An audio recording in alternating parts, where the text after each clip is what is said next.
Pois é. Seja bem-vindo, seja bem-vinda a mais um episódio do Meia-Noite Te Conto. Após um breve período de ausência aqui no canal, a gente está de volta. A gente estava experienciando momentos de calor muito grande aqui na região e estava simplesmente impossível da gente continuar os nossos trabalhos, uma vez que a gente não dispõe de aparelhos de ar-condicionado aqui no nosso estúdio. E nós voltamos trazendo um relato incrível de um grande amigo meu que pediu para não ser identificado nesse relato, porém, essa não identificação não altera em absolutamente nada o peso dessa história. Nesse relato de hoje, a gente vai ver o encontro de dois universos dentro de uma única história. Um que é o universo do inexplicável e o outro que é o universo religioso. Então, sem mais delongas, vamos ao relato. No ano de 2005, eu tinha de 20 para 21 anos e morava em Sorriso, Mato Grosso.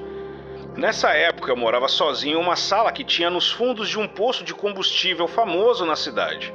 Eu morava nessa sala devido a querer ter mais privacidade para mim e por não querer mais viver junto dos meus pais, que também viviam na cidade. Esse posto era e ainda é o maior posto da região. Na verdade, essa sala era apenas uma das 30 salas comerciais que havia nesse prédio que, porventura, ficava localizado no pátio desse posto de combustível que eu citei agora há pouco. E por ali ser um local de intenso movimento de veículos e pessoas, inevitavelmente houveram vários episódios de mortes naquela região do posto, o que fazia com que esse local do posto e seus arredores fosse um local muito carregado, com uma energia e um ar mais pesado.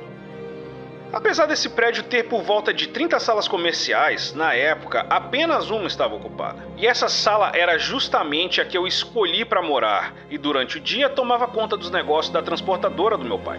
Nessa época tudo era muito antigo nesse prédio. A estrutura, as fiações, todo o ambiente fazia você se sentir como se estivesse em um túnel do tempo que te levasse direto para os anos 70 ou 80. E durante esse período da minha vida em que vivi nessa sala, muitas coisas estranhas aconteceram comigo. E nesse relato eu selecionei algumas que ainda habitam os meus pensamentos ainda hoje, quase 20 anos depois.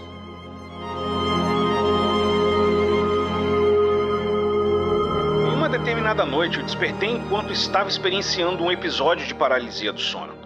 Durante essa experiência, eu pude me ver subindo ou flutuando como se eu me visse na terceira pessoa. Certo, eu não conseguia me mexer, mal conseguia virar os olhos. E eu fui subindo e subindo até sentir o meu nariz encostar no teto. Mas a ascensão do meu corpo não parou após o meu nariz ter tocado no teto. Eu conseguia sentir a pressão do meu nariz indo de encontro contra aquele teto sólido.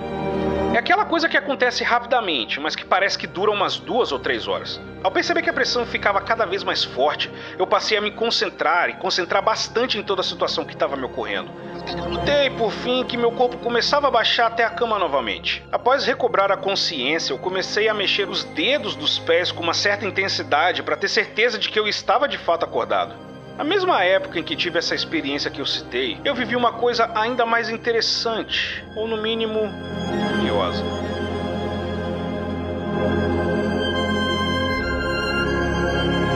Nessa sala comercial em que eu vivia e trabalhava durante o dia, havia uma sala dos fundos que era efetivamente a sala em que eu dormia, que era separada por uma porta que dava para a sala comercial, naturalmente, além de uma segunda porta que era a porta do banheiro. Essa porta do banheiro era daquelas portas de PVC sanfonado. Uma vez ou outra eu despertava durante a noite com um barulho dessa porta de PVC batendo, como se estivesse sendo aberta com bastante força. Praticamente deveria ser impossível, até porque somente eu vivia dentro daquele prédio. Até mesmo durante o dia, quando não haviam clientes em atendimento na sala comercial, eu era a única alma presente naquele lugar. Isso era o que eu acreditava até começar a passar por essas situações. Apesar dos pesares, nada disso me assustou naquela época, pois sou espírita e tenho uma preparação emocional para lidar com esses tipos de manifestações. Eu tenho como convicção particular de que ninguém que está desencarnado pode nos fazer mal. Apesar de que os desencarnados podem sim influenciar nosso jeito de pensar, agir ou interpretar situações ou sinais. Mas, obviamente, um desencarnado não poderia segurar uma faca e botar no seu pescoço. Era isso que eu acreditava. Enfim, Com essa situação já estava se tornando cada vez mais frequente, de abrir a porta com tudo e depois fechar também com tudo, isso estava se tornando cansativo. Até que uma determinada noite eu acabei me comunicando com essa entidade e disse a seguinte frase: eu não sei quem você é e nem o que você quer, porém eu tenho que acordar às 6 da manhã e você não. Então vamos parar de gracinha, porque o que você está tentando você não vai conseguir. Desde o momento em que finalizei essa frase até o momento em que deixei de viver nessa sala, tempos depois, nunca mais houve esse tipo de manifestação.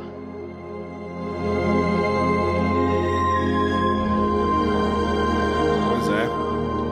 Nesse relato você pôde acompanhar a experiência do nosso amigo, que mesmo tendo essa preparação espiritual e também emocional para lidar com seres desencarnados, como ele intitulou aqui neste relato, devido à sua doutrina religiosa, ele não pôde deixar de notar esse estranho padrão, esse estranho comportamento dessa entidade que acredita-se sim ser uma pessoa desencarnada, uma pessoa que talvez tenha perecido nesse prédio ou nessa região que, de acordo com o que ele citou, é uma região de acidentes frequentes e, eventualmente, acidentes fatais. Para você que é da região de Sorriso e conhece, sabe bem que posto é esse que a gente está falando nesse relato, o que eu acredito que você de fato saiba. Gostaria de saber se essa atmosfera ela ainda persiste nesse ambiente nos dias de hoje.